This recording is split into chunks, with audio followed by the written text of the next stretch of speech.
At the beginning of the Infinity Castle arc, Kamado Tanjiro crashes onto the ground inside the building. Unfortunately, he isn't able to adjust his posture in time to prevent the fall. Just then, Gu helps him by grabbing him from behind. As Tanjiro starts to thank him, demons suddenly appear from the other side. Without hesitation, both Gu and Tanjiro strike them down simultaneously before swiftly moving on. Meanwhile, Unai is seen protecting Mitsuri from demons. On the other side, Himima and Tokito are running through the Infinity Castle, expressing their gratitude toward Ubu Yashiki. They also vent their anger and share their resolve to take revenge on him. At the same time, Tsunami sits on the ground in disbelief. As demons approach, he furiously slices them down, tears streaming down his face as he swears vengeance. Elsewhere, Zenitsu, Nosuke, Gina, and Shobu are moving in separate directions. Unfortunately, Shobu faces the worst fate. She ends up facing Upper Moon 2, Doma, all alone. Upon seeing her, Doma smirks and mockingly thanks Nakin for sending a girl his way. Shobu recalls her sister's dying wish that she leave the demon slayers and live a happy life like any other girl. However, Shobu refuses, promising her sister that she will seek revenge, for she can't live with the knowledge that the demon responsible for her sister's death is still out there. She begins asking her sister to describe the demon. As her sister recalls, Shobu instantly realizes that the demon before her, Upper Moon 2, Doma, is the one she's been searching for. Doma then introduces himself, but before he can finish, the woman begins crying out for help. When Doma tries to silence her, Shobu intervenes, saving her from the attack, though it's already too late. Doma then reveals his weapon, two sharp fans, and continues his introduction, asking Shobu if something is wrong. It's at that moment that Shobu, for the first time, shows a look of pure rage and tells Doma that he is the one who killed her sister. Doma recalls her sister, and Shobu attacks, aiming for his left eye. Doma mocks her, telling her she should aim for his head if she really wants to defeat him. At that moment, Doma feels something unusual. Shobu had poisoned him with her initial attack, but being an Upper Moon demon, Doma can decompose the poison. Smirking, he says that this battle will be interesting. Shobu tries 5 different poisons, but none of them have any effect, as Doma can decompose everything she uses. Shobu attacks again, and Doma comments on her speed, saying she's likely the fastest Hashira he has encountered. However, Shobu was struck during her attack and loses a significant amount of blood. Doma laughs at her and tells her that she should just aim for his head instead of using poison. Shobu begins to blame herself for her small size, thinking her sister must have known she wouldn't win against him, but never told her. As she cries, her sister suddenly appears in front of her, encouraging her to keep going. Even when Shobu protests, her sister tells her to stand up, to do whatever it takes to fulfill the promise she made to her and Kanao. With newfound determination, Shinobu stands tall and faces Doma. He questions whether she is human, as any normal person would not be able to rise after taking so many slashes. However, Shinobu uses her breath technique to move swiftly from every direction, making it hard for Doma to anticipate her next move. In that moment, Shinobu strikes from below, pushing Doma into the wall and aiming for his neck. As she attacks, memories from her past resurface. She remembers how a demon killed her parents and tried to kill her as well. However, Imajima arrived just in time to eliminate the demon. It was then that Shinobu realized there were people willing to protect others from demons and ensure happiness could still exist. She promised herself that she would join the Demon Slayer Corps to protect others. Returning to the present, Shinobu targets Doma's neck. As she attacks, she recalls when Tanjiro asked if she was angry. The truth is, she was. Her parents, sister, and students had all been killed by demons, and she could not accept that. Once again, Shinobu fails to sever Doma's head, and the poison has no effect either. Exhausted, she collapses to the ground. Doma embraces her, mocking her for being better than her sister, praising her effort. Just then, Pano arrives, but it's too late. Doma begins absorbing Shinobu into his body, and she screams as she tries to fight back. However, Doma overpowers her and continues to consume her. This triggers Kanal's rage. Meanwhile, Zenitsu finally finds what he's been searching for, Upper Moon 6, Kaigaku, while Tanjiro and Gu continue searching for the man's location in the Infinity Castle. The building tries to separate them, but they stay together. A crow then arrives, delivering the news that Shinobu has died after her fight with Upper Moon 2. Tanjiro is stunned and starts crying, while Gu stays focused on their mission, analyzing the surroundings. For the first time, we see the new Yashiki heir alongside his two sisters, managing the battle from behind the scenes and directing the demon slayers. Meanwhile, we return to Zenitsu, who faces Upper Moon 6, Kaigaku. As they begin their confrontation, Zenitsu asks Kaigaku why he chose to become a demon. He also brings up how their grandfather ended his life after learning that his student, Kaigaku, had turned into a demon. However, Kaigaku shows no concern. In fact, he seems pleased with it. This response provokes Zenitsu, who starts insulting Kaigaku. In retaliation, Kaigaku attacks Zenitsu using both his breath and blood demon art techniques. But Zenitsu is faster, appearing behind Kaigaku and slashing him before Kaigaku even realizes it. Zenitsu calls him trash and glares at him with a serious expression. This shift in Zenitsu's demeanor makes Kaigaku realize that Zenitsu has become someone entirely different. As the battle between Kaigaku and Zenitsu continues, Kaigaku gains the upper hand and dominates the fight. Zenitsu begins to fall through the Infinity Castle, his vision blurring. In that moment, memories from his past resurface. He remembers how Kaigaku always hated him. Though Zenitsu once felt the same, deep down, he still respected Kaigaku. He realizes that Kaigaku was special to their grandfather and acknowledges that their paths must now diverge. Zenitsu whispers a quiet apology to his former comrade. With renewed determination,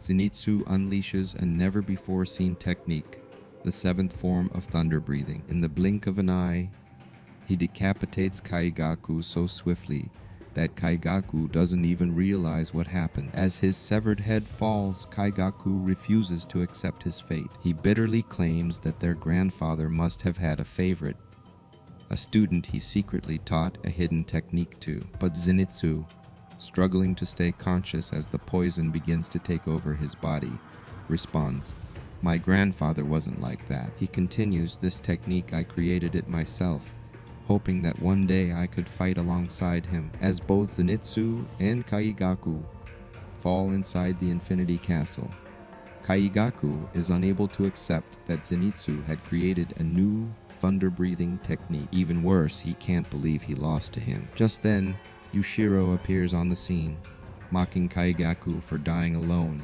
against someone he always considered weak. Yushiro rushes to Zenitsu's side to save him. In that moment, Zenitsu finds himself in a vision where he meets his grandfather. Immediately, he apologizes for what happened to Kaigaku, thinking that his grandfather must hate him for it. But his grandfather simply calls his name and assures him that he is his pride and joy. We then see Yushiro and the Kakushi working tirelessly to heal Zenitsu. Yushiro explains that Kaigaku was a newly turned Upper Moon and hadn't yet fully mastered his blood demon art, which made Zenitsu incredibly lucky to have won the fight. Meanwhile, Tanjiro continues his search for the man when, suddenly, Kaza appears. At the same time, Muzan transforms into a massive, grotesque ball of flesh, absorbing Tamayo into his body. Trapped and helpless, Tamayo clings to the hope that someone will come to save her and take down Muzan, but no one arrives. When one of the Ubiosiki girls begins to cry,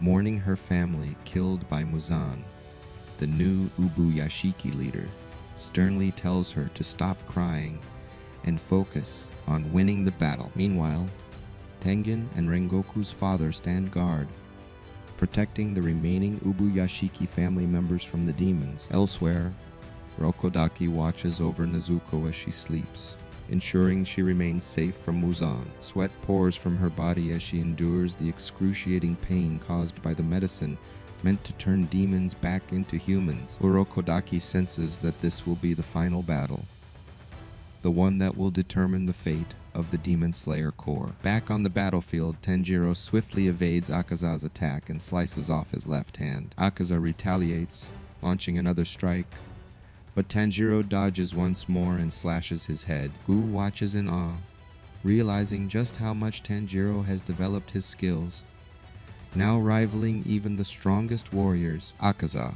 unfazed, acknowledges that Kyojuro Rengoku was right about how strong Tanjiro could become. He declares that he will now show his respect by fighting seriously and activates his blood demon art. Gu and Tanjiro begin attacking Upper Moon 3, Akaza, simultaneously, but he easily dodges their moves. When Akaza lunges at Tanjiro, Gu swiftly slices off his hand. Akaza regenerates instantly and delivers a powerful kick to Tanjiro's face, sending him flying. He then turns to Gu and asks for his name, but Gu coldly refuses, stating that he despises demons just as much as he hates talking, and continues the fight. Akaza persists, repeatedly asking for his name before suddenly kicking Gu away. Turning his attention back to Tanjiro, Akaza engages in combat while reflecting on Kyojuro Rengoku. He claims that Rengoku's death was a blessing, as he would never have grown any stronger. This infuriates Tanjiro,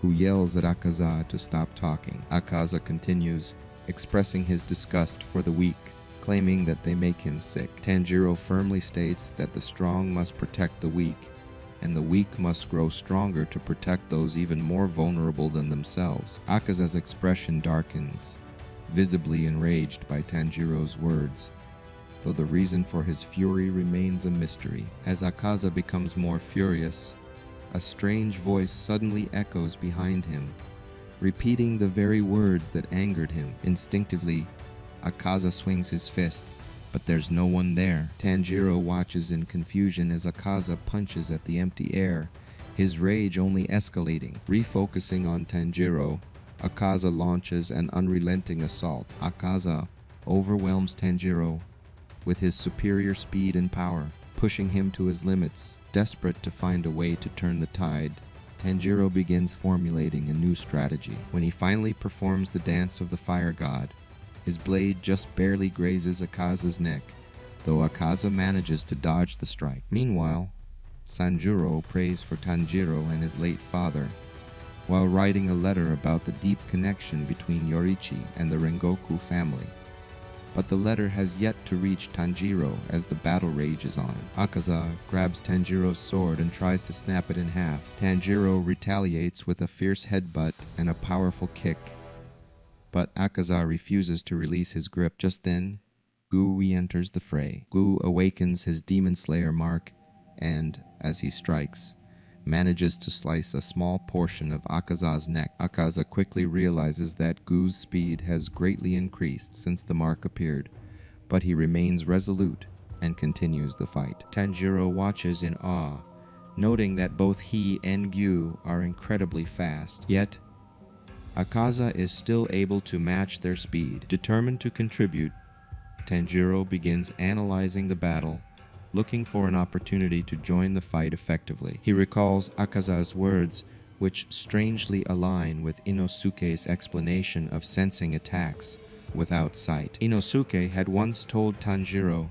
that when someone attempts to harm him, his body instinctively reacts, much like Tanjiro's sense of smell. Inosuke had also explained that this ability could be used in two ways: to instantly detect incoming attacks, or to suppress one's presence so that others couldn't sense them. As Tanjiro starts to grasp this concept, he suddenly attacks Akaza from behind. Akaza instinctively halts the attack and tries to punch Tanjiro away, but this time, Tanjiro effortlessly dodges. In that moment, he finally understands what battle spirit truly means. Tanjiro recalls his father calm, gentle, never showing anger. He remembers how his father once spoke of the Hainami Kagura, the dance of the sun, and how he could perform it from dawn until dusk without rest. Even when frail and sick, his father never complained. He had said it was thanks to a breathing technique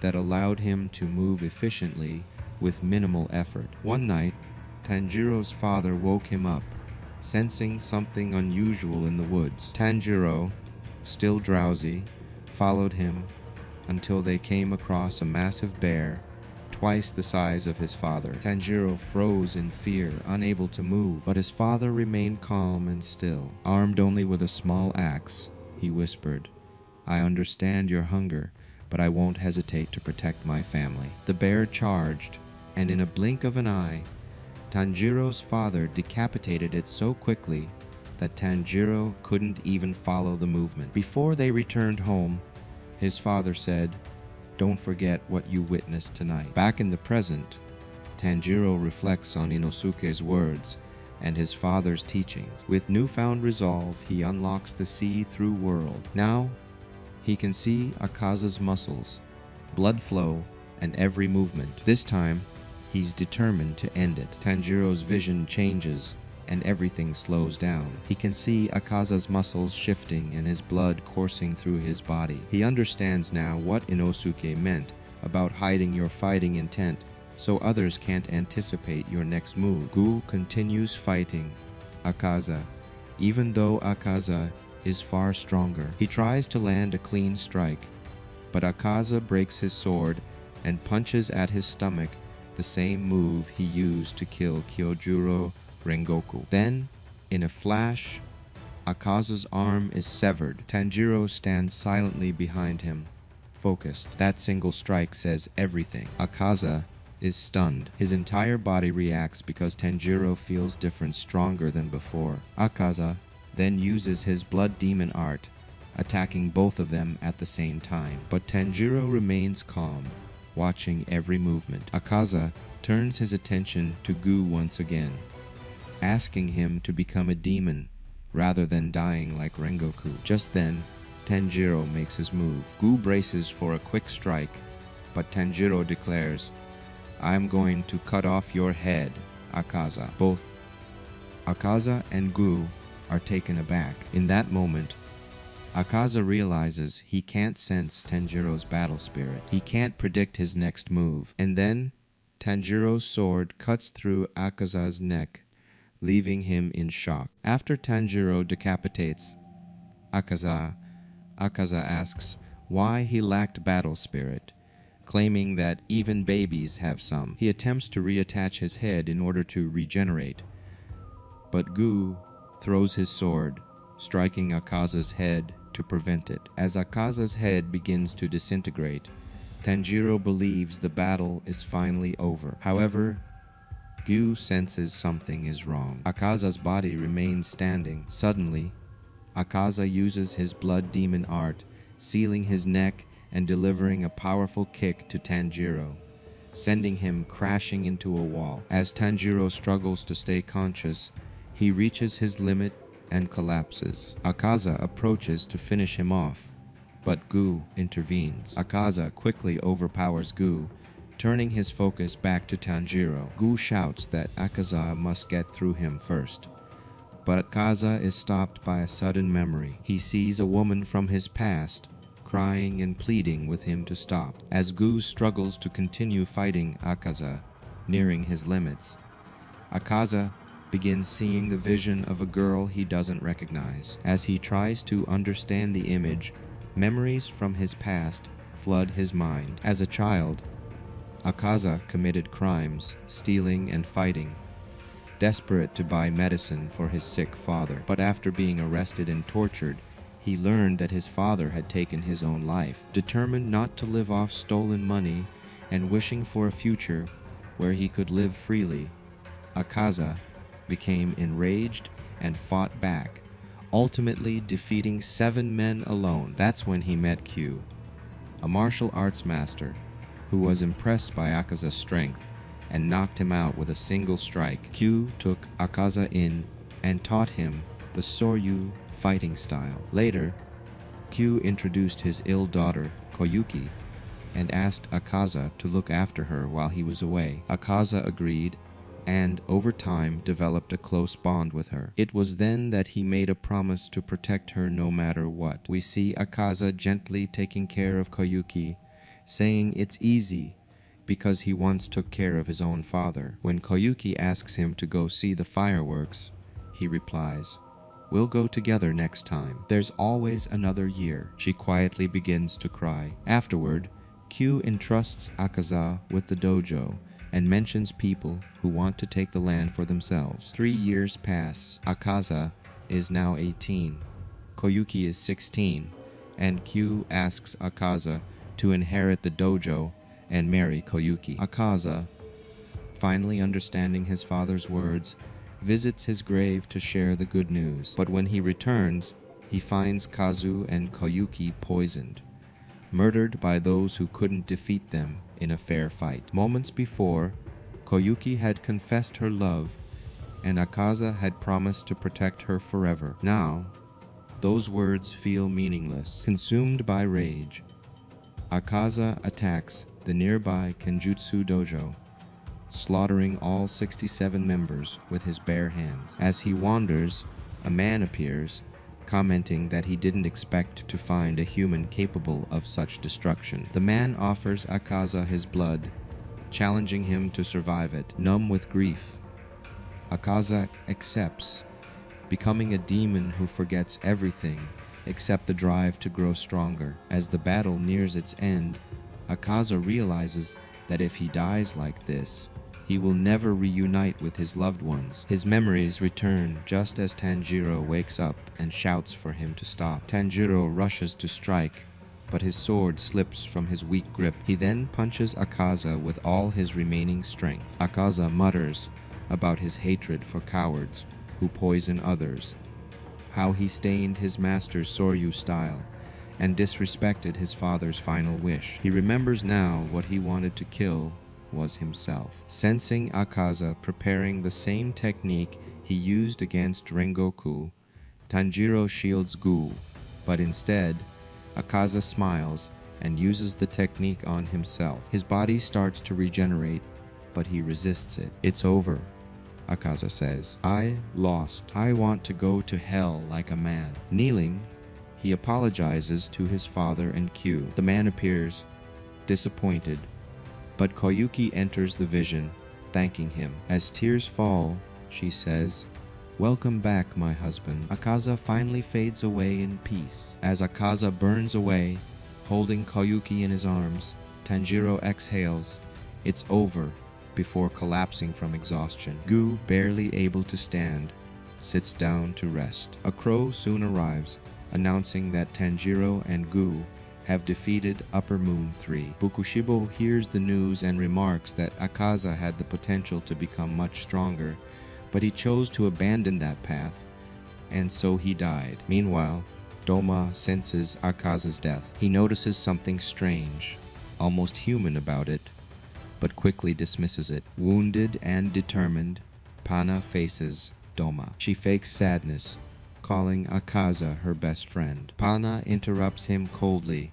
saying demons can't feel real emotions. She explains how Kanai pieced him together, not for his power, but for his emptiness, mocking him and asking, "Why was someone like you even born?" Doma snaps, calling her a bully, and attacks, but Pana dodges and slashes his stomach. Surprised, Doma realizes that Kanao is faster and stronger now, possibly even stronger than Shinobu. Kanao, though recognizing the overwhelming difference in power between herself and Doma, refuses to give up. She attacks with everything she has, knowing the odds are stacked against her. Intrigued by her determination, Doma observes that her precise, sharp movements must stem from her exceptional eyesight. Deciding to exploit this, he targets her eyes. Doma lunges, but Kanao narrowly dodges, leaping backward just in time. Quickly, Doma takes control of the battle, overpowering her with his speed and accuracy. Struggling to keep up, Kanao tries desperately to close the distance between them. In a sudden move, Doma knocks her sword from her hand, leaving Canal frozen for a brief moment in shock. He calmly sticks her sword into the ground like a trophy and strikes again, offering her no chance to escape. Canal takes the hit, bloodied but still standing. Just when it seems like all hope is lost, Inosuke bursts into the scene with a wild roar, turning the fight into a 2-on-1 and giving Canal a moment to breathe. With his usual reckless energy, Inosuke realizes he's facing an upper moon demon. He grins, thinking that defeating Doma might earn him the title of Hashira. Noticing Canal's heavy bleeding, Inosuke asks if she's okay, joking that Shinobu wouldn't be pleased to see her in this condition. But when Canal looks down in silence, Inosuke understands. Shinobu is gone. Doma calmly confirms this, revealing that he absorbed Shinobu into his body. Inosuke's mind flashes back to how kind Shinobu was to him, how gently she cared for him. Fury builds up inside him, and he roars that he'll make Doma pay. Charging in, Inosuke's wild, unpredictable moves catch Doma by surprise, especially his flexible body. Without realizing it, Inosuke snatches Canal's sword back from Doma and tosses it to her. Doma retaliates, but from a distance, Inosuke slashes at his eyes. "I aimed for your neck," he says, "but I'm still perfecting that move." Even with his arm twisted horribly, Inosuke resets it, completely unfazed, as he watches Doma in shock. Doma then removes Inosuke's mask. Puzzled, he starts to remember the face from somewhere. Doma,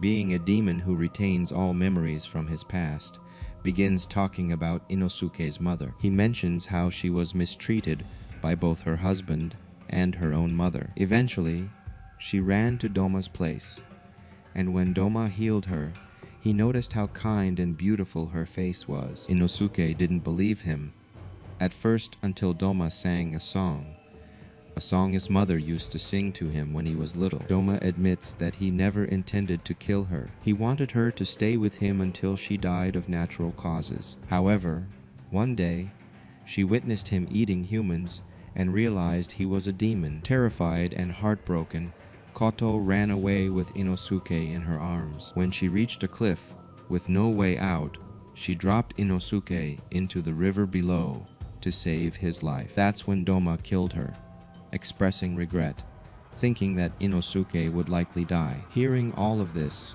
Inosuke finally remembers his true mother. With tears in his eyes and rage burning inside him, he promises to show Doma what real hell looks like before ending him. After Doma, the Upper Moon too speaks about Inosuke's mother, how unhappy she was with her life, and eventually ran away to him. Inosuke, overwhelmed with rage, charges forward. Canal silently moves behind Doma, aiming for his neck. Yet, Doma continues to control the battle with ease. Suddenly, he summons an ice clone, just as powerful as himself, declaring he's too busy after Akaza's death and leaving them to deal with it. He's impressed by Inosuke's sharp senses, but dismisses it as mere luck from his birth, since he was raised in the forest. To ensure their defeat, Doma creates 5 more ice dolls. As Inosuke and Canal struggle to fight back, Inosuke suffers deep slashes and begins to panic. Canal urges him to hold on just a little longer, but Doma starts to question why she's saying that, sensing something is off. Then, suddenly, Doma's face begins to melt. He stumbles and falls to one knee. In confusion, he sees Shinobu's face, wearing an evil smile, realizing she must have done something to him when he absorbed her. As Doma continues to melt, a flashback shows Shinobu explaining her plan to Canal. She knew Doma would absorb her, so she filled her body with a potent poison made from wisteria flowers, which weakened demons. She had been doing this for over a year, and by the time of the battle, her body contained 37 kilograms of poison, more than enough to affect him. Back in the fight, Doma struggles to heal, but his ice dolls begin to shatter. Inosuke and Canal rush in to sever his neck, but Doma uses his blood demon art to push them back. Kanal recalls why Shinobu gave up her life, still worried and warning her about a special move that could cause blindness. But Kanal doesn't hesitate. She uses the final form of the breath of flowers, dodging the ice dolls and aiming for Doma's neck. Even as her body begins to freeze, she continues her assault. Inosuke throws his swords into Doma's head, and together they finally sever his neck. Once Kanal decapitates Doma, his body begins to fall apart. He feels nothing, no fear, no regret, not even sadness about dying in such a pitiful manner. He still wonders if he can regenerate, like Akaza or other demons. But his body continues to crumble. He recalls how, as a child, his mother killed his father and then poisoned herself. Even then, he didn't feel anything. At 20, he became a demon, living for many years without ever experiencing emotions. Shinobu appears, saying she can now rest in peace. Her plan to poison Doma worked. With help from Tamayo, she says that everyone is succeeding, and she doesn't regret working with them. Doma, for the first time, feels something love. He asks her to come to hell with him, but her response is quietly clear. Back in the scene, Inosuke cries after realizing his mother truly loved him and that Tanjiro was right all along. Meanwhile, Kanal searches for any remnants of Shinobu's hair, remembering her sister and parents. Then, for the first time, Kanal starts crying, deeply missing both of them. After Tanjiro and Gu defeat Upper Moon 3, Akaza, Tanjiro wakes up to see Gu preparing for the next battle as the crow informs them that Inosuke and Kanal have defeated Upper Moon 2. Tanjiro reflects on how everyone is doing an incredible job, defeating the Upper Moons one by one and getting closer to defeating Muzan. Meanwhile, on the other side, Mitsuri and Obani face off against the Upper Moon for Nakami, who has already been replaced. Mitsuri launches an attack, but Nakami effortlessly dodges her moves, making Mitsuri feel embarrassed. Nakami tries to separate them, but Mitsuri starts to understand the demon's power. She dodges her next move and counters with another attack, but Nakami evades it just as easily. Elsewhere in the Infinity Castle, Tokido and Himima are running when suddenly Nakami's power separates them, leaving Tokido to face the strongest of the Upper Moons, Kokushibou, Upper Moon 1 alone. As Tokido stands before Kokushibou, he feels fear for the first time. Kokushibou, seeing through him, asks for Tokido's name. Tokido introduces himself, and Kokushibou reveals that Tokido is a descendant of the Suguni family. Shocked, Tokido quickly masters his fear, impressing Kokushibou, and launches an attack. But Kokushibou effortlessly dodges, taunting him, saying that Suguni name is dead, though the bloodline still lives on in Tokido. Tokido refuses to accept this, activating his mark and unleashing a new technique that surprises Kokushibou. "I haven't seen that before," Kokushibou says, realizing that Tokido must have created it himself. Intrigued, Kokushibou unsheathes his sword and uses the first form of the breath of the moon, cutting off Tokido's arm. Tokido, shocked by a demon using an original breath technique, quickly stops the bleeding using his hair and strikes again. Impressed, Kokushibou retaliates by pinning Tokido to the wall with his sword, deciding to turn Tokido into a demon. Kokushibou stops Tokido's bleeding, planning to keep him alive so he can transform him. Meanwhile, Gina hides nearby, terrified, gripping his shotgun. Suddenly, Kokushibou appears behind him and cuts off his arm. Gina draws his sword to fight back, but Kokushibou slices through it too. Knowing Gina has eaten demons before, Kokushibou slices Gina in half, saying he's met someone like him before and killed them in the same way. But Gina survives. Kokushibou, puzzled, thinks Gina will die for sure if he decapitates him like any other demon. Then, The highly anticipated scene arrives. San appears, protecting his younger brother. He declares that he killed their mother for Genya's sake, so that he could live a peaceful, normal life with a family. Now, he'll make sure no demons will get in his way. Fueled by rage, San attacks Kokushibou, dodging his strike and releasing his first form. Kokushibou unsheathes his sword, mocking San for his blade, calling it disgusting. As San dodges Kokushibou's fifth form, he begins analyzing the demon's movements. He admits he can't even blink from the speed and power Kokushibou possesses. It's no surprise Tokido lost. Kokushibou isn't just a demon.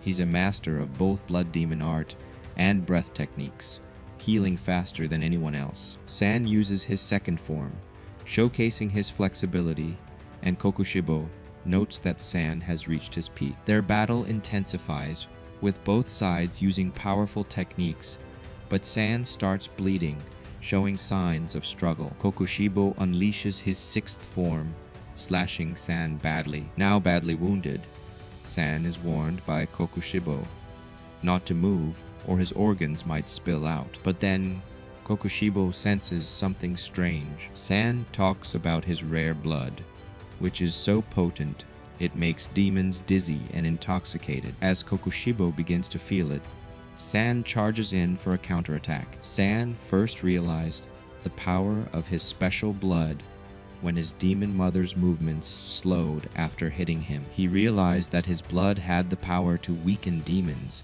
so he decided to hunt them alone, relying on reckless plans and sheer luck. One day, he met Kumino, who introduced him to the Demon Slayer Corps. After Kumino died fighting Lower Moon 1, Sanemi became a Hashira. Initially, Sanemi hated the Ubuyashiki family, thinking they simply gave orders and stayed safe. But when he met Oyakata-sama, he saw his kindness. Oyakata apologized for his loss and expressed his regret at not being able to fight due to his illness. Kana shared that Oyakata remembers every demon slayer who dies. Shocked, Sanemi received a letter from Kumino saying he wanted to protect those he loved until the very end. Sanemi realized he felt the same way about Genya. Back in the battle, Kokushibou drives Sanemi's sword into the ground, aiming for his neck. Sanemi tries to use his brother's shotgun,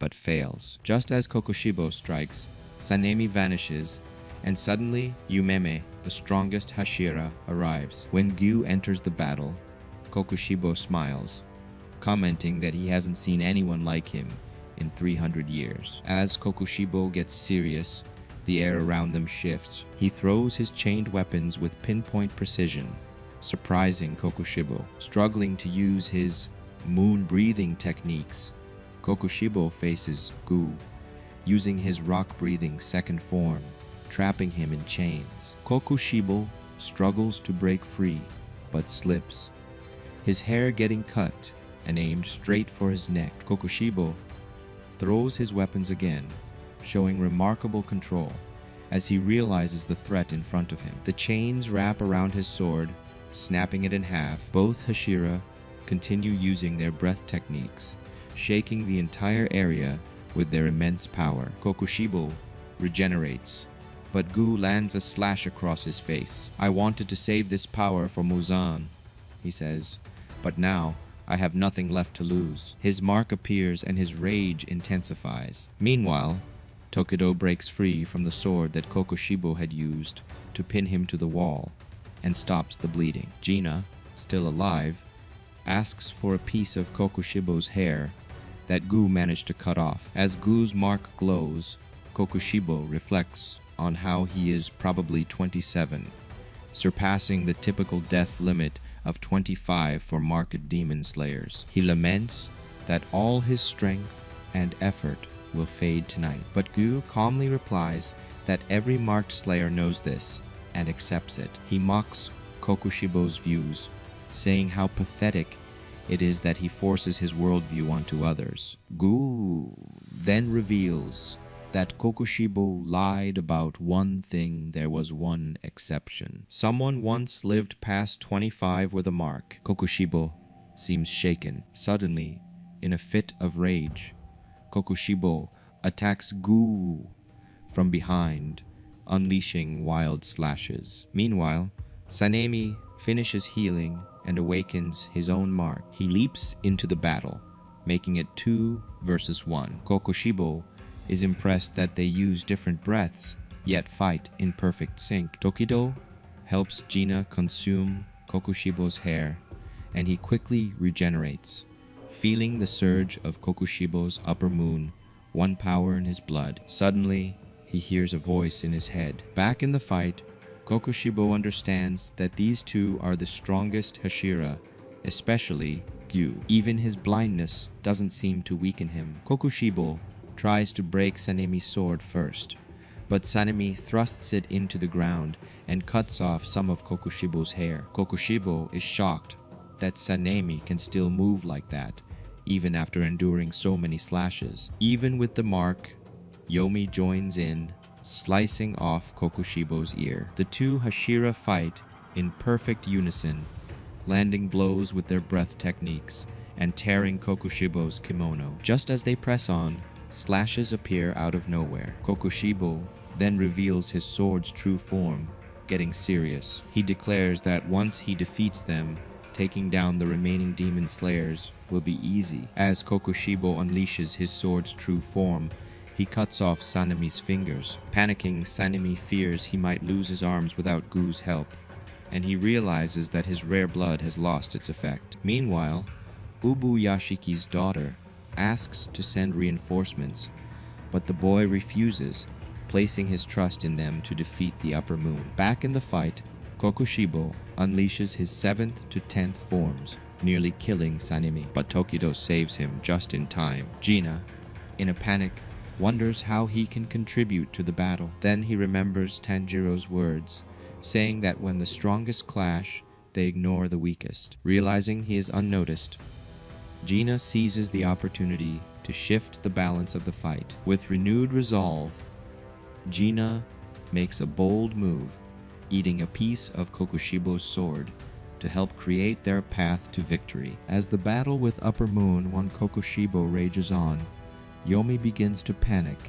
wondering how quickly Kokushibou can unleash his techniques, as if he knows their next moves before they even make them. Realizing something is off, Yomi deduces that Kokushibou might be seeing something others can't. By focusing closely, Yomi finally unlocks the transparent world, just like Tanjiro and Kokushibou. At that moment, the three Hashira launch a coordinated attack. While Kokushibou prepares to strike back, Yomi throws a ball that hits Kokushibou's hand, stopping him while Sanemi distracts him with his wind techniques. Tokido drives his blade deep into Kokushibou's stomach. At that moment, Kokushibou realizes that Tokido and Gu can now see the transparent world, just like him. As Kokushibou prepares to retaliate, Gina appears behind him, holding a shotgun that resembles Kokushibou's sword. His eyes and mark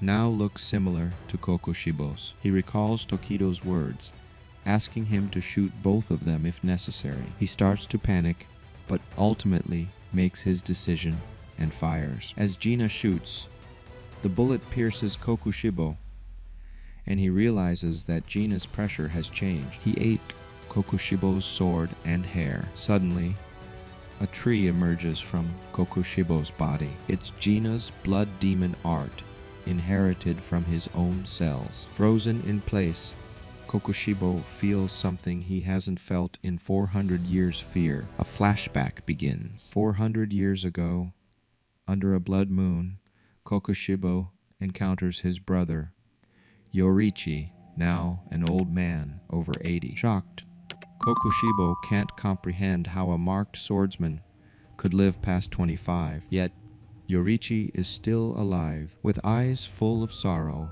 Yorichi says, "It's heart-wrenching." Kokushibou prepares to strike if Yorichi draws his blade towards him, but as Yorichi takes his stance, the air grows heavy. He warns Kokushibou that he's coming. In one slash, Yorichi cleanly cuts Kokushibou's neck. Kokushibou regenerates, filled with rage, but Yorichi hasn't lost any speed. His power is still terrifying, even after 80 years. Kokushibou braces for the next strike, certain that it will kill him, but it never comes. Yorichi dies standing in normal death from old age. After Yorichi's death, Kokushibou realizes that if his brother had lived just a few more seconds, he would have died. Knowing that the strongest swordsman is gone, Kokushibou believes no one can defeat him now. Back in the battle, Kokushibou screams in rage, slashing across the Hashira's backs. Tokido is cut in half,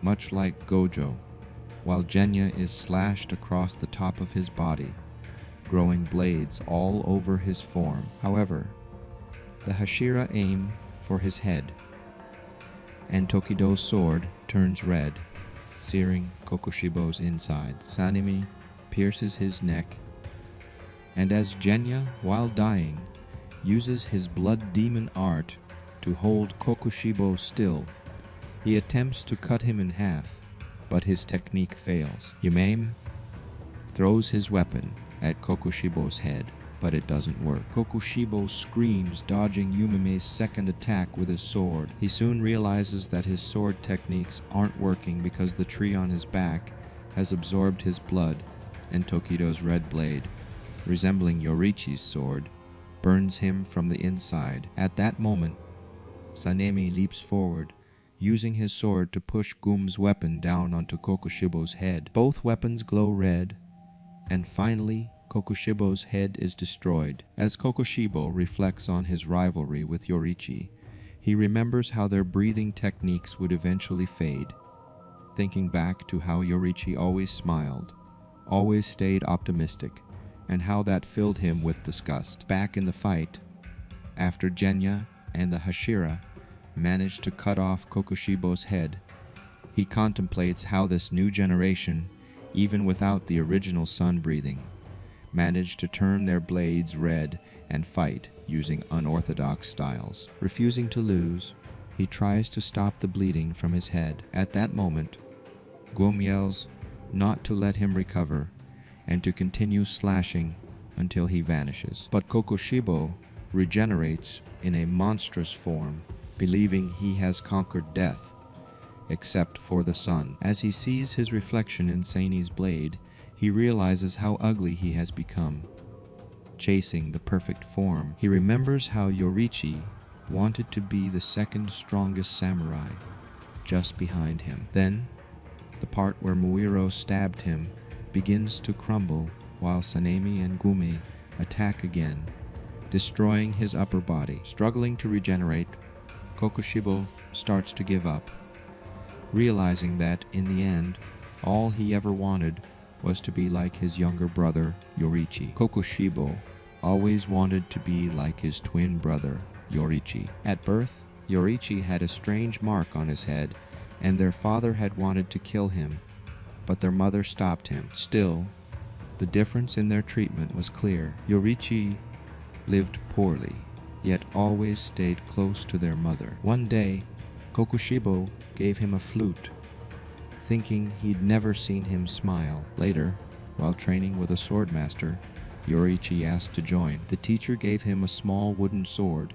and showed him the basics. To Kokushibou's shock, Yorichi defeated him with just 4 strikes. Even though Kokushibou had trained hard and never landed a hit on their master, Yorichi then said he didn't want to be a samurai. He hated hurting others. When Kokushibou asked how he was so strong, Yorichi explained that he simply followed his opponent's bones, muscles, and blood flow, what we now know as the transparent world. In that moment, Kokushibou realized that Yorichi was born with rare talent, his eyes. His mark, but Yorichi didn't want it. He just wanted to play with his brother. That's when Kokushibou knew the power he desperately craved was wasted on someone who didn't even want to use it. After Yorichi defeated their teacher, Kokushibou feared the teacher would report the event, and by morning their father would switch their roles. Kokushibou began to abandon his dream of becoming the strongest samurai. But 3 0A.M. Yorichi quietly came to say goodbye, informing him that their mother had passed away and that he was leaving. He showed Kokushibou the flute that Kokushibou had given him long ago, saying that it always reminded him of his brother and he would cherish it forever. Kokushibou had once discarded it carelessly, but Yorichi had treasured it. The next morning, Kokushibou found their mother's diary and learned that Yorichi had known about her illness all along. He had stayed by her side, not to comfort her, but to support and care for her. Yorichi had left to protect Kokushibou's position, continuing to pursue his own dreams. Realizing this, Kokushibou's heart twisted in sorrow and resentment, and from that moment on, he started to hate Yorichi, wishing he would disappear forever. After Yorichi left, Kokushibou lived a peaceful life for 10 years. He got married and had 2 children, but he grew bored with this life. One day, while Kokushibou and his team were attacked by a demon, Yorichi appeared and easily defeated the demon. Kokushibou's hatred flared again as Yorichi apologized for being late. Determined to be stronger than Yorichi, Kokushibou abandoned his family and joined the Demon Slayer Corps. He trained relentlessly, but he still couldn't reach Yorichi's level. When he gained the same mark as Yorichi, he couldn't use the breath of the sun. Instead, his technique was called the breath of the moon. Soon, all other marked individuals began dying. Kokushibou realized he didn't have time to catch up, and the golden age of demon hunters would soon end. One night, a man appeared, offering him immortality to perfect his techniques. Kokushibou, desperate to grow stronger, decided to become a demon. In the moments before he ended Yorichi's life, he realized he was still holding the old flute. He began to cry, understanding that Yorichi's legacy lived on. While Kokushibou had abandoned everything, his family, his humanity, and his dreams, he now felt that his life was meaningless compared to Yorichi's, who had endured his mark and power. Kokushibou questioned why he was even born, hoping for an answer from Yorichi. After Kokushibou dies, Himima orders for the fight to stop,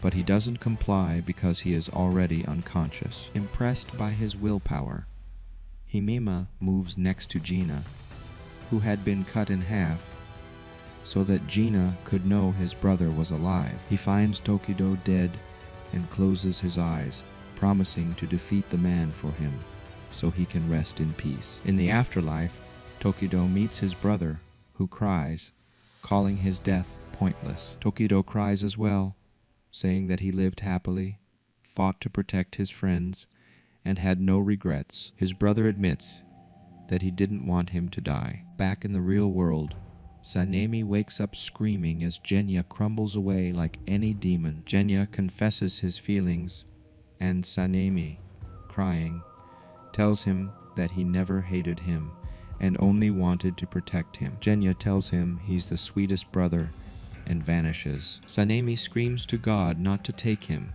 while Himaima stands behind him, telling him to raise his head. She reminds him that the fight isn't over until they kill the man. After the crow informs Tanjiro and Gu that Genya and Tokido are dead after defeating Upper Moon 1, Tanjiro cries but continues to run, thinking about the dance of the fire god. God has 13 forms, yet he only knows 12, but he is determined to use them to kill Muzan. Meanwhile, Ubuyashiki's son panics, fearing they won't make it in time. His sister reassures him, telling him that the swordsman has already reached Muzan's location and another is close behind. He orders them to wait for the Hashira. Elsewhere, the first group arrives at Muzan's place, only for Muzan to suddenly appear and slaughter them all. Ubuyashiki's son screams for backup, but it's too late. Everyone is already dead. Muzan mocks him,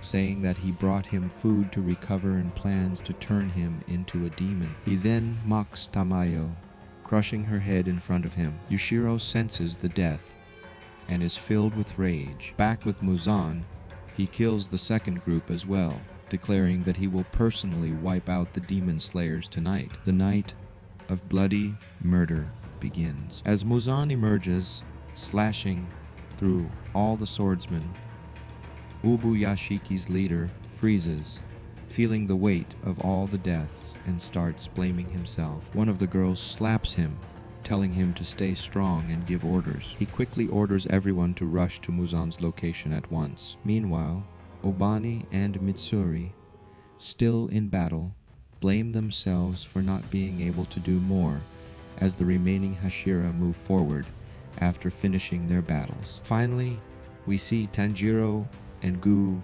reach Muzan. Tanjiro, filled with rage and recalling the deaths of his family and friends, wants to attack, but Gu orders him to stay calm. Muzan mocks Tanjiro, telling him he should feel lucky to be alive and should move on, implying that he must think a natural disaster caused his family's deaths. Tanjiro, shocked, listens as Muzan continues, telling him that nothing will bring them back. With a burning rage in his eyes, Tanjiro yells that Muzan is the one thing that should not be allowed to exist. As Tanjiro and Gu face Muzan in his true form, Tanjiro feels a cold rage like never before. He observes Muzan's movements, realizing that simply cutting off his head won't work. They need to hold him off until sunrise. Suddenly, Muzan attacks with sharp, stretching arms,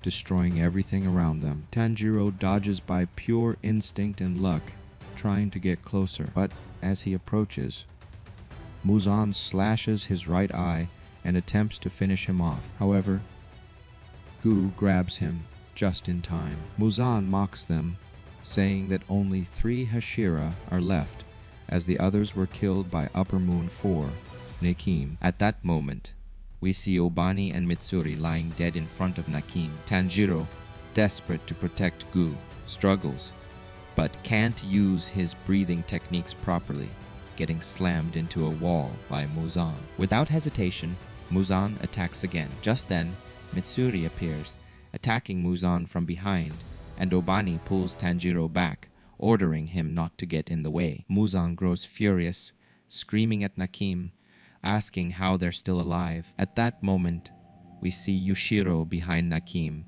using his fingers to control her with his cells. With fury in his eyes, Yushiro screams that Muzan's biggest mistake was taking Tamayo away, and he swears he will take revenge on him. As Mitsuri sees Muzan's fury, she wishes Himima were there to encourage her. We then see a flashback where Yushiro explains to Mitsuri how to use Upper Moon 4, Nakim, to trick Muzan into thinking all the Hashira are dead. Back in the battle, Tanjiro struggles to reach the others, while Muzan notices Yushiro behind Nakim. He declares that he will kill him to regain control of the Infinity Castle. Yushiro and Muzan struggle for control, as both attempt to manipulate Nakim's powers. During the chaos, the 3 Hashira attack Muzan, distracting him and giving Yushiro the chance to hold his ground. This gives Yushiro the opportunity to regain control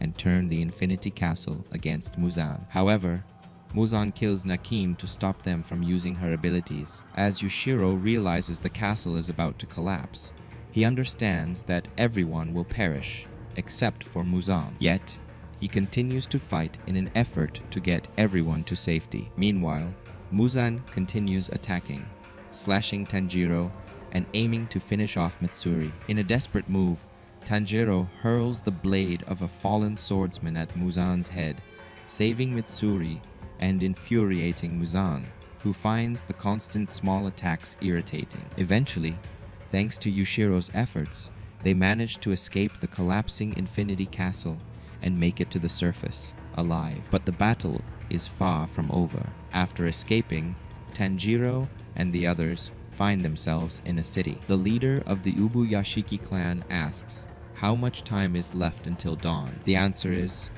about an hour and a half. Enraged, Muzan breaks through the crumbling walls, aware of their plan to hold him off until dawn, daring them to try. As Muzan attacks, the Hashira dodge his blows. Obanai manages to slice at his neck, but Muzan's head doesn't fall. It regenerates almost immediately. The Hashira are shaken, realizing their plan to defeat him by cutting him into pieces is failing, as Muzan can heal instantly. As Muzan closes in to finish them off, a group of swordsmen rush to defend the Hashira, taking the blows for them. They shout that it's their turn to protect those who have always protected them. At that moment, Tanjiro, despite his own pain, rushes in to create an opening, but collapses from blood loss. Muzan reveals that his blood is poisonous, and Tanjiro has it within him. As Tanjiro suffers on the ground, Muzan coldly declares that Tanjiro Kamado is dead. After saying this to the Hashira,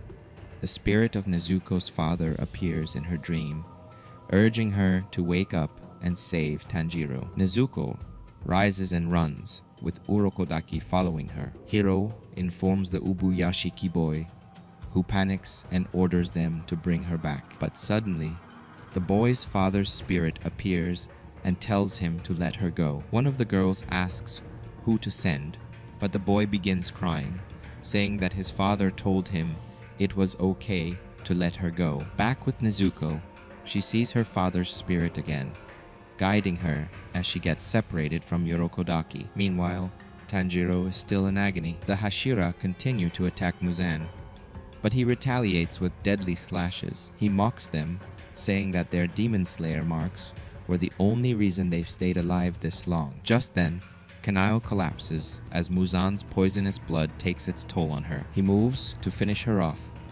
but Himimiya arrives just in time to protect her. Muzan is momentarily stunned, but Tsunami appears and slashes at him. Once again, Muzan regenerates almost instantly and retaliates, but Tsunami throws 4 bottles of oil at him and sets him ablaze. Elsewhere, Murata carries Tanjiro away at the request of Gilu, who urges him to save Tanjiro. As Tanjiro slips closer to death, he starts to see visions of himself in his old clothes, holding an axe as he did in the past. As Tanjiro lies on the verge of death, his mind drifts back to his memories, where he sees the original breath user, Yorichi, sitting in silent contemplation. Though Tanjiro cannot speak, he watches as Yorichi begins to reminisce about his past, his mother, his brother, and how his father had wanted to separate them. Yorichi had been considered an unwanted child because of his mark, and so he fled day after day, eventually meeting a lonely girl named Yuta, whose family had been killed. Yorichi waited by her side until sunset, offering to stay with her. Surprised, she accepted, and they began living together as a married couple. She soon became pregnant. One day, Yorichi left to prepare for the birth, but on his way back, he helped an elderly man who was struggling. The man needed to travel over 3 mountains to see his dying son. Yorichi assisted him, but by the time he returned, it was too late. He discovered that Yuta and their unborn child had been killed. For 10 days, Yorichi remained beside their bodies in silence. During that time, a swordsman came upon him, chasing after a demon. This encounter made Yorichi realize that he could no longer ignore the demons, so he decided to join the demon slayers and teach them his breathing techniques. His brother followed suit, and together they ushered in what would later be known as the Golden Age. One fateful night, Yorichi came face to face with Muzan, standing confidently beside a woman, now known as Tamayo. At that moment, Yorichi knew his purpose. He was born to defeat Muzan. As he confronted the demon, he sensed the overwhelming violence emanating from him, a clear sign that this battle was unavoidable. Muzan dismissed Yorichi, claiming that he had no interest in swordsmen who practiced breathing techniques. By that time, Muzan had already recruited Kokushibou. As Muzan attacked, Yorichi effortlessly dodged every strike, his gaze cutting through Muzan's form, identifying 7 hearts and 5 brains. At that moment, Yorichi perfected his 12 forms and created the 13th. He slashed at Muzan in multiple places, and for the first time, Muzan couldn't regenerate. As he held his own severed head with one arm, Yorichi realized that his red blade had worked. Instead of finishing him off, Yorichi asked Muzan what he believed the meaning of life was. In response, Muzan exploded into 1,800 pieces. Yorichi was able to slice through 1,500 of them, but the vital parts of Muzan's body managed to escape. Tamayo, overwhelmed with grief, began to cry, wishing for Muzan's death. Yorichi asked for her help in killing Muzan, and she agreed. Afterward, Yorichi learned that his brother had turned into a demon. The other demon slayers demanded that he be put to death in shame, but the young Ubuyashiki head stopped them. Yorichi, feeling he was born to end Muzan's reign, was devastated by his failure. In the midst of his sorrow, a little girl tugged on his robe. Kamado asked him to pick her up, and as he did, she smiled at him. Yorichi, holding her in his arms, began to cry. As Muzan's attacks grew more brutal, the Hashira struggled to keep up, with Kanayo finding it particularly difficult. She couldn't see his strikes, dodging them only by instinct and luck. But something felt off. Before she could react, Muzan struck her from behind. In that instant, Obanai rushed to get her out of the battle. The others continued to attack Muzan relentlessly, leaving Kanayo in the care of a Kakushi to tend to her wounds. Obanai turned away, his mind filled with thoughts of how peaceful life could have been without demons, and how many people might have lived. It was then that his full face was revealed for the first time, showing the scar across his mouth. Obanai thought to himself that he must first die and exchange his tainted body for a clean one. Only then could he confess his love to Kanayo, believing he would die in the process of defeating Muzan, allowing him to be reborn in a pure form. Flashbacks took him back to his childhood. He was born into a family of only women, the first male born in 370 years. From an early age, he was kept locked in a cage and treated with kindness, but in a way that felt uncomfortable to him. Every night, he could hear something large crawling around, leaving him terrified and unable to sleep. When he turned 12, they took him to a grand room where the truth about his family was revealed to him. He encountered the snake-bodied demon, worshipped by his family, who offered babies as sacrifices, so she could devour them instead. However, she spared Obanai's life because she was fascinated by his rare eyes. She ordered her followers to mutilate his mouth so that it would resemble hers, and they obeyed. She drank his blood. At the time, Obanai only wanted to survive and escape. He planned to flee using a stolen hairpin, trusting only Kaburamaru, the snake who had stayed with him throughout his ordeal. Despite the odds, he managed to escape, but the snake demon pursued him relentlessly as death loomed. Just as the demon was about to end him, Rengoku intervened and saved him. Things went smoothly for a time until he met a surviving cousin who cursed him, blaming him for the deaths of their family. From that moment, Obanai vowed to kill demons and protect others. The guilt, however, never left him. He believed that only by killing Muzan and dying could he be reborn in a pure body and finally confess his love to Kanayo. As the battle between Obanai and Muzan raged on, Obanai struggled to dodge Muzan's deadly, relentless attacks, but he pressed on, determined not to let the sacrifices of his allies go to waste. Nearby, Gilu dropped his sword, his grip weakening from Muzan's poison. As Muzan moved in for the kill, Unai and Himima stepped in to block the blow just in time. Gilu, emotional but resolute, picked himself up. He was a Hashira. Muzan mocked them, claiming they would all collapse within 5 minutes as the poison took its toll. Just when all seemed lost, a cat leaped onto a rooftop. It was Tomo's cat, carrying vials. The cat tossed the antidote to the fighters below. Muzan slashed at it in fury, but it was too late. The antidote began to work on the Hashira, and the poison began to fade. Muzan raged, realizing that Tamayo still defied him, even in death. He called them all obsessed freaks, and began tearing through the city in fury. Obanai recalled a crow's report about Tokito, who had turned his blade red by gripping it tightly while standing at the edge of death, having the mark. Obanai realized that he was now in the same position, and, with a flash, his blade began to burn red. He was awakened, but it meant he was walking the path of death. As his blade turned red, Obanai realized that his body was failing him. His breath was shallow, his vision blurred, and his limbs were numb, with only his hand able to hold the sword. Muzan attacked again,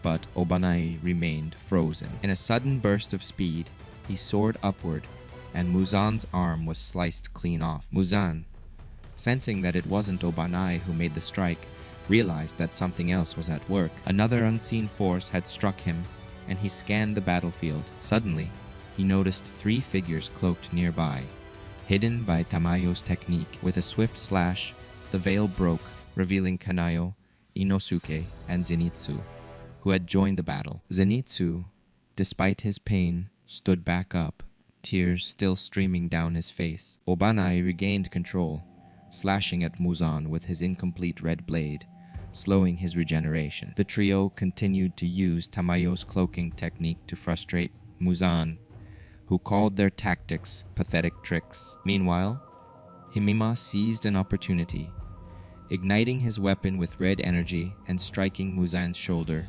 which impressed the demon. Sani and Gilyu clashed their blades together, causing both blades to turn red, and launched a counterattack against Muzan. The clock was ticking. Only 1 hour and 3 minutes remained until dawn. As Tanjiro lay near death, Yushiro and the Kakushi tried to heal him. They were impressed by Tanjiro's determination, as he refused to let go of his sword, even when he collapsed from exhaustion. In that moment, Tanjiro finally opened his eyes, fully aware of what he needed to do. Back on the battlefield, the Hashira fought desperately, using Tamayo's cloaking technique to avoid Muzan's attacks, while Himima tried to analyze Muzan's body as he did with Kokushibou.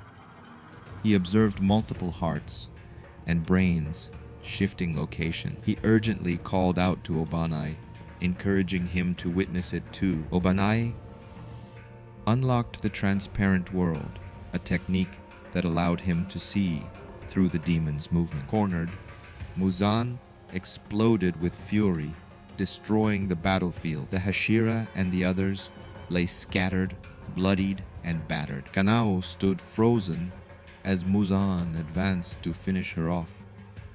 But suddenly, a wall of blazing Hinokami Kagura erupted in front of her. Tanjiro, with his eyes full of fury, slashed off Muzan's arm, protecting Kanayo. He left her in the care of the Kakushi and turned back to face Muzan. Muzan, seeing the spirit of Yorichi in Tanjiro, realized the fight was about to reach its climax. Tanjiro, knowing this was the final battle, told Muzan to put an end to it. As Tanjiro recalled the memories of his ancestors, he noticed small flaws in his own swordsmanship.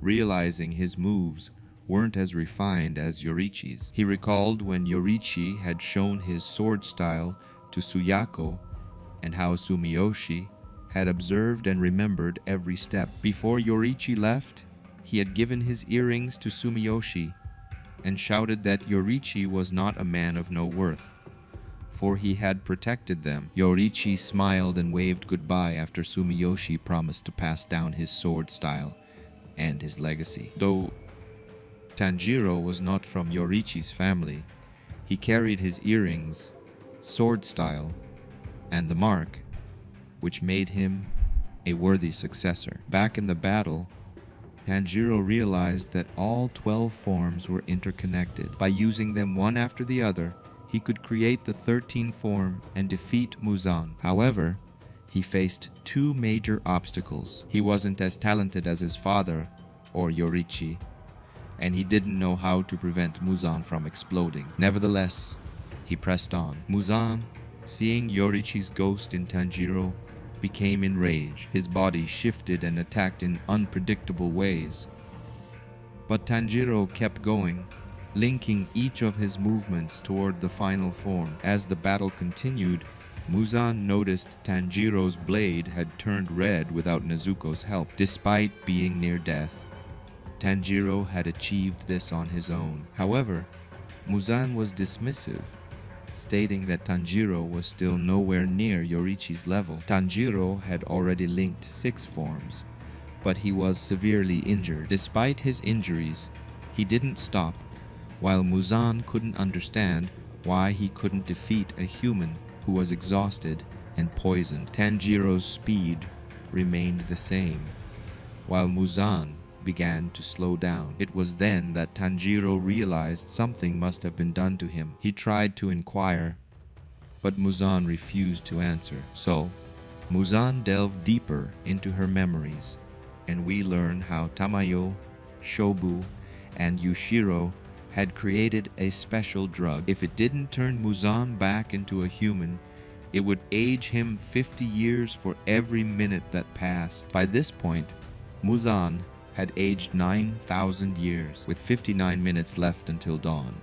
Tanjiro burned with determination, continuing to pressure Muzan. He had now linked all 12 forms and needed to repeat them over and over again until sunrise. As Yushiro and the Kakushi rushed to heal the injured Hashira, Yushiro reached Himima and was shocked to find him badly injured. Having lost so much blood, he realized that without the strongest Hashira, Tanjiro couldn't hold Muzan off until dawn. Overcome with emotion, Yushiro began to cry, begging Himima to stay alive and protect Tanjiro, all while doing everything in his power to heal him. Back in the battle, Tanjiro desperately tried to use all 12 forms to strike at Muzan's hearts and brains, attempting to enter the transparent world. But he was running out of oxygen, and his vision started fading to black. As Muzan attempted to finish him off, Obanai suddenly intervened, saving Tanjiro once again by pulling him out of harm's way. Tanjiro saw that Obanai's face was badly cut, yet he didn't stop fighting. He used his snake, Kaburamaru, to predict Muzan's movements, dodging his attacks, and then threw Tanjiro out of the way just as Muzan became even more enraged, destroying everything in his path. Muzan's anger only grew as he saw someone evade him without even looking, relying on the snake. Tanjiro then noticed something strange. Scars on Muzan's body, the same ones that Yorichi had left on him long ago. Muzan still hadn't healed them. That was the moment Tanjiro realized that Yorichi's guidance had not left him, and he was being led toward victory. When Muzan first encountered Yorichi, he had seemed weak, with no intent to kill. Yet Yorichi still inflicted wounds that burned like the sun wounds that had not healed after centuries. Yorichi had proved that he was the true monster. Muzan, upon hearing there were only 40 minutes left until dawn, became frantic and tried to flee. Tanjiro, still in shock, screamed at Obanai, unable to see Muzan's next move. But Obanai wasn't surprised. He knew that Muzan, driven solely by survival instincts, had no pride. Tanjiro, determined, chased after him, reaching a place where the Kokushi lay dead, their bodies crushed carelessly. Tanjiro's rage flared as he threw his swords at Muzan, doing everything he could to stop him. Muzan taunted him, claiming that while the slashes were weak, deep thrusts hurt much more. Suddenly, Obanai joined the fight, plunging his red blade into Muzan's neck, forcing him to the ground. Tanjiro quickly handed Obanai the paper needed to turn invisible and fight more effectively. Both Tanjiro and Obanai knew that they couldn't let Muzan escape now. As Muzan gasped and struggled, drained of strength, he tried to flee, but Tanjiro and Obanai blocked his path. Meanwhile, Nezuko was running toward the city. Her body began to revert to human form as her memories flooded back, the memories of the night when her family was slaughtered by Muzan, and how she had been turned into a demon by his blood. Muzan had thought she would die, believing that no demon could withstand the sun. But as Nezuko remembered Tanjiro and the promise she made to him to protect each other no matter what, her human side resurfaced. She recalled the friends she had made, everything they had been through together. Tears filled her eyes as her name returned to her, and with that, Nezuko was fully human once again. Back in the battle, Tanjiro continued fighting, sensing that the Hashira were still alive thanks to Yushiro's help. As Muzan realized there were only 35 minutes left until dawn, he tried to explode as he had done to escape Yoriichi in the past. Tanjiro, panicking,